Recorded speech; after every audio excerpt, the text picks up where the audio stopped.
अस्सलामु अलैकुम दोस्तों, आज दिल्ली के अंदर मुफ्ती शमाइल साहब और जावेद अख्तर साहब के दरमियान डिबेट हुआ, बहस मुबाहसा मुनाजरा हुआ। जावेद अख्तर साहब वह हैं जो अल्लाह के वजूद के कायल नहीं, यानी अल्लाह को वो मानते ही नहीं, अल्लाह ही क्या किसी को नहीं मानते हैं। पर अफसोस की बात यह है कि डिबेट में यह सुनने को मिला कि जावेद अख्तर साहब कह रहे हैं कि मैं अकल को मानता हूं लेकिन अल्लाह को नहीं मानता। अगर उनसे पूछा जाए, सवाल किया जाए, आप अकल को मानते हैं तो मुझे बताएं कि अकल को किसने बनाया। आपके पास जवाब क्या होगा? क्या होगा बताइए जरा। अगर आप देख रहे हैं तो आपकी जबान से तो यही निकलेगा कि हां ये अकल है, तो इसका कोई क्रिएटर है, इसका कोई बनाने वाला है। तो जो इसको बनाने वाला है उसी का नाम तो अल्लाह है, वही तो गॉड है, वही तो क्रिएटर है। तो जावेद अख्तर साहब, मुझे ऐसा लगता है कि वो समझ रहे हैं, जान रहे हैं कि क्रिएटर है कोई, अल्लाह है, लेकिन इसके पीछे कुछ मफाद है जिसकी वजह से वो जबान से बाहर नहीं निकाल रहे हैं। वो ये नहीं कह रहे हैं कि हां अल्लाह है। पूरे 2 घंटा प्रोग्राम चला, जावेद अख्तर साहब हर एक बात पर हंसा दे रहे थे और बात घुमा दे रहे थे।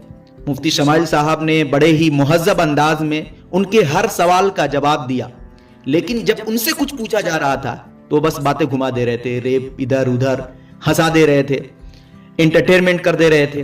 मुफ्ती शमाइल साहब ने बड़ा ही अच्छा कदम उठाया है, लेकिन हकीकत तो यह है कि अल्लाह के वजूद को समझने के लिए 2 घंटा काफी नहीं, सदियां लग जाएंगी। क्योंकि आप समझिए कि पूरी दुनिया को, जमीन और आसमान को, कायनात को अल्लाह ने 6 दिन में बनाया। फिर अल्लाह को समझने के लिए कितना वक्त चाहिए? वक्त क्या, हमारी अकल हैंग कर जाएंगी अल्लाह को समझने के लिए। और जो शख्स भी, मैं हकीकत बता रहा हूं, जो शख्स भी अकल के दायरे में अल्लाह को समझने की कोशिश किया है वो गुमराह हुआ है। क्योंकि अल्लाह एक ऐसी हस्ती है, अल्लाह एक ऐसी जात है कि जिसको आप अकल के दायरे में नहीं समझ सकते हैं। अल्लाह है या नहीं, इस पर बस छोटी सी बात जो मैंने जावेद अख्तर साहब से मिसाल लेकर आपको कहा कि वो कह रहे हैं कि मैं अकल को मानता हूं लेकिन अल्लाह को नहीं मानता। तो आप थोड़ी देर के लिए समझिए कि दुनिया के अंदर जितनी भी चीजें, आसमान हो, सूरज हो, चांद हो, सब अपने वक्त के हिसाब से काम कर रहे हैं। तो इससे तो साफ पता चलता है कि भाई उसको चलाने वाला कोई है, उसको वजूद बख्शने वाला कोई है। मैं अभी बात कर रहा हूं आपसे, यूट्यूब के जरिए से या फेसबुक के जरिए से, सोशल मीडिया के जरिए से आप देख रहे हैं, तो यकीनन सोशल मीडिया को वजूद बख्शने वाला कोई होगा। यह हाथ में मोबाइल है तो यकीनन इस मोबाइल को कोई बनाने वाला होगा। तो जिस तरीके से हर चीज का वजूद में लाने वाला कोई है, इसी तरीके से पूरी कायनात को, पूरे आलम को बनाने वाला भी है, और ऐसी हस्ती का नाम ही अल्लाह है। फिर इस पर सवाल किया जाता है, लोग कहने लगते हैं कि फिर जब अल्लाह ने सब कुछ को बनाया है, हर चीज को बनाया है, और जितनी भी चीजें हैं हर चीज का कोई ना कोई क्रिएटर है, मोबाइल है इसका बनाने वाला कोई है, कंप्यूटर है उसका बनाने वाला कोई है, हर चीज को बनाने वाला है कोई, तो फिर अल्लाह को बनाने वाला कौन है? यह सवाल होता है अक्सर। देखिए, अगर नौजुबिल्लाह मैं कहूं कि अल्लाह को बनाने वाला वो है, तो फिर वहां पर भी सवाल होगा कि उसको बनाने वाला कौन है? फिर वहां पर भी सवाल होगा कि उसको बनाने वाला कौन है? आपकी क्या राय है? कमेंट जरूर करें और इस वीडियो को ज्यादा से ज्यादा, ये सवाल होता चला जाएगा, ये सवाल कभी खत्म नहीं होगा, और जहां खत्म होगा वही अल्लाह होगा कि अल्लाह को बनाने वाला कोई नहीं। ठीक है, ये सबसे बड़ा जवाब है कि पूरी कायनात को बनाने वाला अल्लाह है, और अल्लाह उसी को कहा जाता है कि जिसको कोई बनाता नहीं, वो क्रिएटर है, सिर्फ दूसरी चीजों को वजूद में लाता है। तो अल्लाह की यही तो खासियत है। तो अल्लाह को अकल के दायरे में समझने की आप कोशिश करेंगे तो आप नहीं समझ पाएंगे। जैसा कि जावेद अख्तर साहब ने कहा कि मैंने बड़ी कोशिश की अकल से समझने की, समझ नहीं पाया, और आप समझ भी नहीं पाएंगे।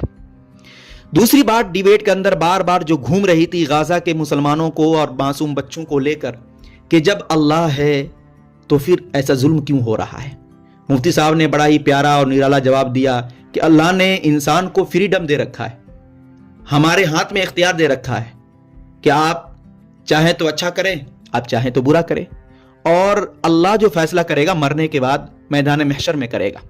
ये बिल्कुल उनका जवाब सही है, लेकिन ये जवाब जो है शरीयत की नज़र में है, अकल की नज़र में मैं जवाब देता हूँ, क्योंकि जावेद अख्तर साहब तो शरीयत को मानते नहीं, कुरान हदीस को मानते नहीं। जब अल्लाह ही को नहीं मानते हैं तो वो मैदान महशर को कैसे मानेंगे? तो इसका सादा सा जवाब ये है, यानी उनके कहने का मतलब ये है कि ये जो जुल्म हो रहा है ये गलत हो रहा है, और जब अल्लाह है तो फिर जुल्म को रोक क्यों नहीं रहा है? तो मेरा सवाल है उनसे, उनके सवाल पर कि जब अल्लाह है तो जुल्म क्यों हो रहा है, तो आप मुझे बताएं कि आपके कहने के मुताबिक अल्लाह नहीं है और अल्लाह के न होते हुए फिर जुल्म क्यों हो रहा है?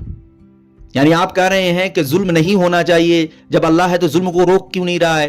तो आप मेरे को बताएं कि आपके हिसाब से जब अल्लाह नहीं है तो फिर जुल्म क्यों हो रहा है, उस जुल्म को कैसे रोका जाएगा?